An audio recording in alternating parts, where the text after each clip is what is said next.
So Quincy, I know you've addressed this on Untitled Unfiltered. What needs to change about the Browns offense?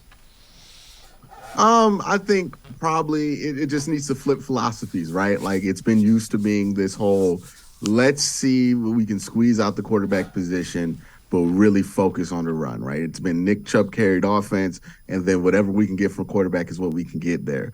Now it needs to be pass first. It needs to be the game. The offense is going to go with what Deshaun does with the football in his hands. He's the most important guy in the offense.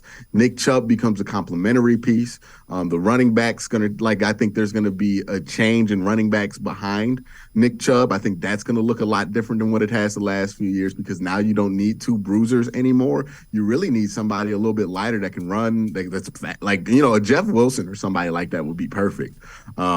For what the Browns want to do going forward. And then, it's going to change up some personnel wide receiving wise. I think we're going to see a lot more empty, a lot more not five wide. It's not a lot more 11 personnel in the future, two tight ends. I don't think we're going to see heavy three tight end sets. I think we're going to see less under the center stuff.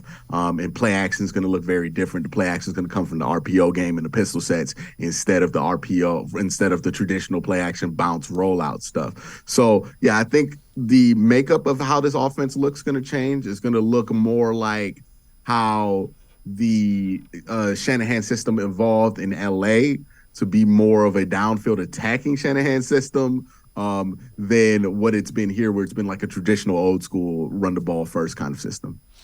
Do you think the wide receivers need to adjust to Watson as well, and the offensive line? Yeah, it's interesting, right? Because all of these guys have been used to running their route for a couple seconds and then kind of looking back and seeing maybe if the play is still alive, but it's not going to get to him. The ball's not going to get to him. Now the play's alive much longer.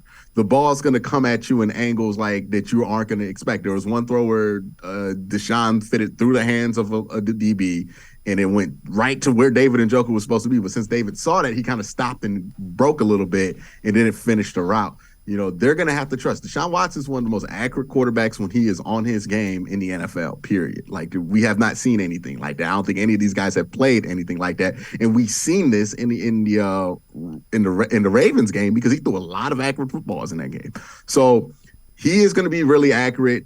I think it's going to take time for guys to understand what that means, how fast that ball is going to be coming in, and where they can be to get open in this kind of with this kind of a quarterback. So yeah, I think the wide receivers, it's going to take some time for them to adjust. I think overall we underestimated the amount of adjustment that putting in a piece at the caliber that Deshaun is was going to take for the rest of the offense. Because yeah, when you throw in a guy who can do very little, it's not hard to adjust around that because he can do very little. He can do one or two things. It's easy to adjust with that mid-season. Deshaun can do 45 things, and that's just taking a while to understand and get the full capabilities of.